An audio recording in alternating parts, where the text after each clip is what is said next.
So how do you print your photos on different size papers without cropping anything out? I'm going to show you how I do it on today's episode of Ask David Bergman.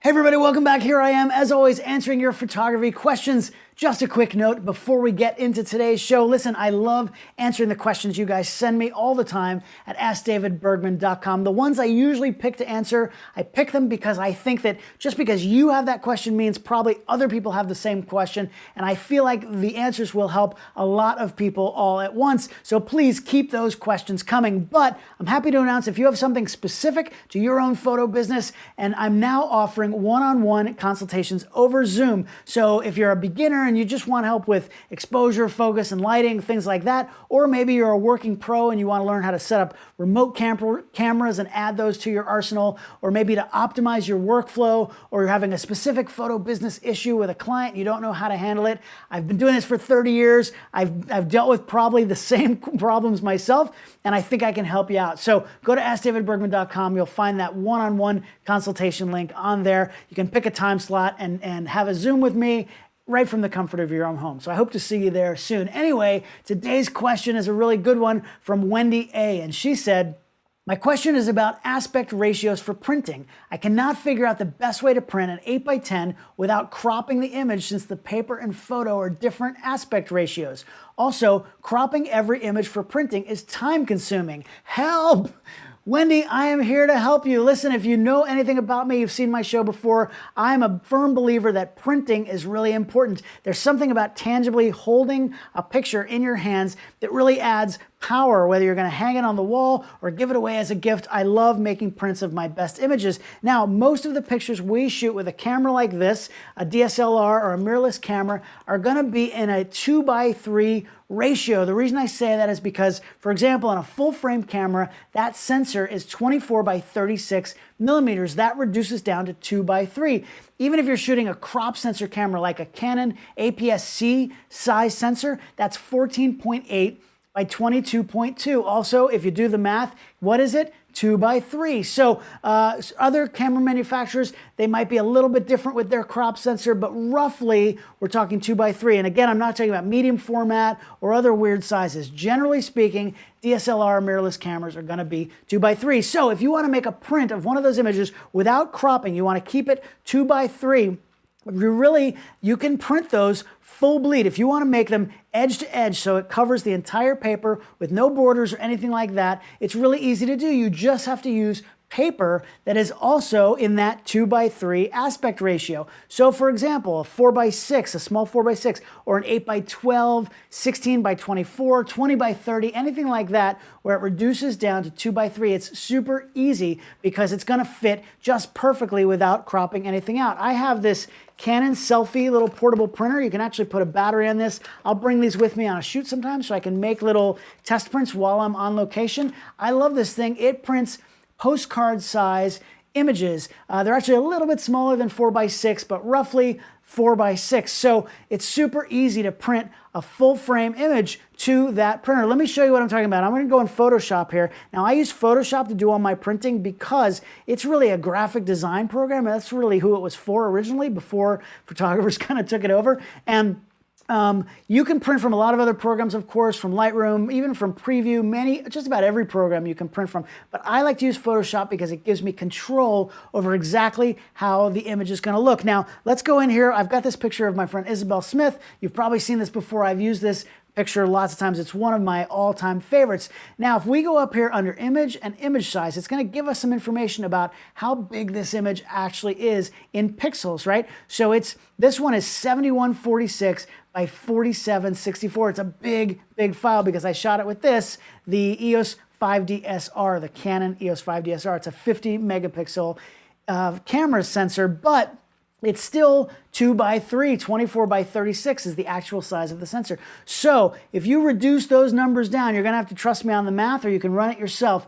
But if you reduce those numbers down, it's still going to be 2:3. And I can show you here, if we change our width and height, but we keep the aspect ratio, that's what this lock is right here. That means keep the aspect ratio. I'm not going to resample the image because if I do that, it's going to actually change the number of pixels. I don't want to do that. I just want to change the width and height. If we change this to 6 inches across, it's going to go to 4 by 6. So this is a 2 by 3 or 4 by 6 image. For me to print this on a 4 by 6 printer, that's what I want to do. I want to change this to 4 by 6. Now, don't worry so much about resolution. I can do another video if somebody asks me about pixels per inch and printing resolution.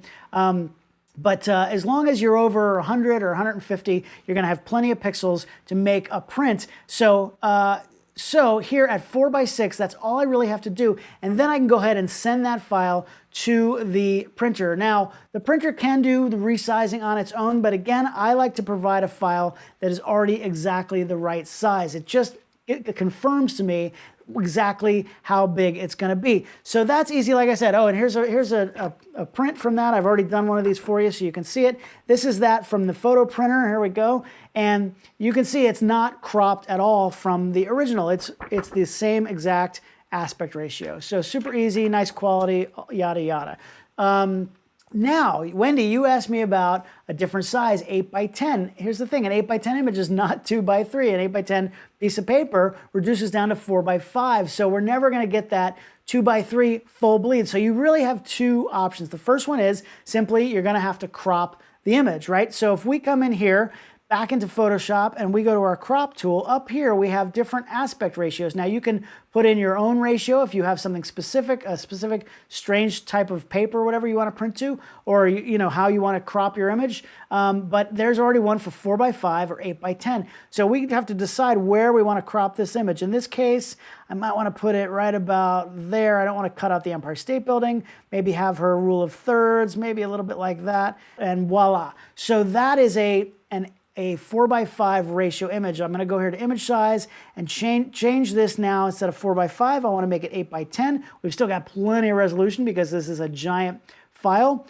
Hit OK, and now that image I can go ahead and send to my printer at 8 by 10, and it's going to be full bleed, perfect size. Make sure when you select your printer you do borderless printing, because if you tell it to put a border on there, then it's going to make some decisions on its own, and it's going to shrink that image and give you a border. So you want this to be borderless if you want it to be 8 by 10. Now, the other option is if you want to add borders to that image without cropping your original file. Let's go back to our original here, and I'm going to show you how I do that. So let's say I want to make an 8 by 10 of this image without cropping anything. So what I want to do first is go back into image size, and I have to think about, okay, if the picture itself is going to be smaller than the 8 by 10 sheet of paper. So if it's 10 inches across, and I want let's say, to have a ½ inch on each side, right, on the left and right side, that means my image is going to be 9 inches, because then that extra inch is going to get split evenly between those two sides, and I'm going to have a ½ inch on each side. So I'm going to change this width to 9 inches, right? So now it's going to be 6 by 9. So now what I can do is then go into canvas size, and what canvas size does, it tells you the actual canvas, the sort of the paper per se, that we're putting this image on, how big is that? And you can make it bigger than the image itself and add that extra space around the outside of the image. So in this case, let's change from pixels to inches. In this case here, it's currently a 9-inch canvas, but if I make that a 10-inch canvas, then it's going to add that extra inch on both sides. Now, where is it going to add that extra space? Let's look here at this anchor part here. A lot of people don't sort of miss this and don't understand what it is.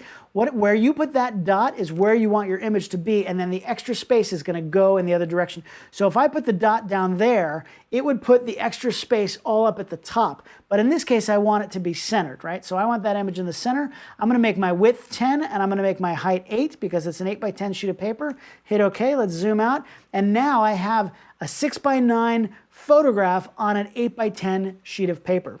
Let's go ahead and double check. We can go back to image size. It is 8 by 10, 794 pixels per inch because it's massive. So now that photo, that image is exactly how I want it to look when I print it. So I can now take that and send it out to an 8 by 10 sheet of paper, and it's going to look exactly like that. Again, I don't leave anything to chance. Sometimes printers will get a little wonky with borders. It might not be exactly centered. This way, the printer is not making any decisions. I am deciding exactly how I want it to look. And it doesn't matter if I'm printing this myself or I'm sending it to a lab. You know, I'm gonna send the file exactly this way. Now, I prefer to print my images like this with borders, especially if it's something I'm selling. I like to be able to sign the print. Sometimes people want me to do that, so maybe I'll date it and I will sign it. And it's kind of nice to have that border at the bottom to do that. Some people actually prefer to print full bleed, and then if they're gonna frame it and they have a mat around it, it's just really up to you how you wanna do it. Now, Wendy, you asked about the time that it takes to do this with every single image. Well, this is where Photoshop really shines, because you can actually create what's called an action, a Photoshop action, to duplicate this process with your images. I have these set up for all different sizes that I want to print. So let me show you how that's done real quick. Let's go back to our original, and let's say we want to print this. We want to create one for 11 by 14 paper. I like to print 11 by 14. So what I want to do is go ahead and create a new action here. And once I start a new action, I'm gonna name it, let's call this 11 by 14 borders for printing. If I can spell borders for printing. And so now everything I do to this image is gonna be recorded. Each step is gonna be recorded, and I can apply this to other images. So first thing I'm gonna do is that image size thing where I'm gonna set my width. In this case, if I'm gonna print it on 11 by 14, I probably want my image to be 12 inches across, so I have an inch on each side. So let's change that to 12, hit OK. And then I'm gonna go ahead, something I like to do actually is add a little bit of a black line around my image, because especially if you have a really light image or the sky is white, I hope not, but if the sky is really light and you don't want it just to go off into the border, so I might add a little, I like to add a little black border. So I'm gonna do select all, so it creates a line around the outside.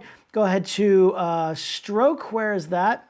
Stroke right there, and I'm gonna do just a 2 pixel black line inside of that line right there, and you won't always see it, especially with an image like this, but it's just something I like to record in my action. Then I'm gonna go to canvas size, and I'm gonna go ahead and change this to the 11 by 14 size, and right there then, I now have my 11 by 14, and I can stop that action.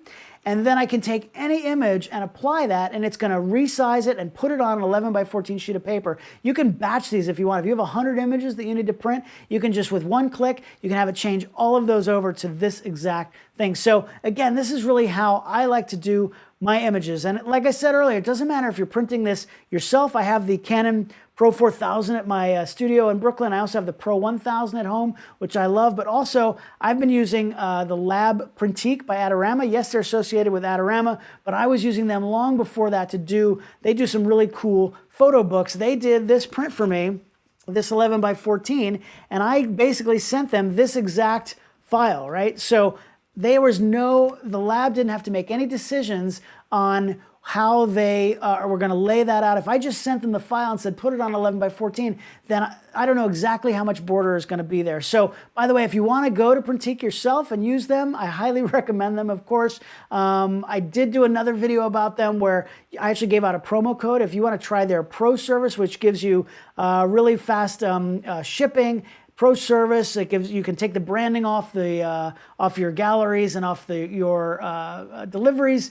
You can try their Pro service 3 months for free. Just add it to your cart and then use the promo code CREATE no matter what. That's a thing that we've been doing here at Adorama during quarantine so that you can continue to go ahead and create. We're helping you any way we can where you can do that. So anyway, that is how I do my own printing. Wendy, I hope that helps. If you have any questions, please ask them down in the comments below. Remember to go to AskDavidBergman.com. Ask your own photo questions there, and I just might answer it on a future show. Remember, I have these one-on-one consultations now so we can meet over Zoom, and I hope that you are here every week watching a new episode of Ask David Bergman, and they come out every Monday, 10 a.m. Eastern. I'll see you back here next time, right here on Ask David Bergman.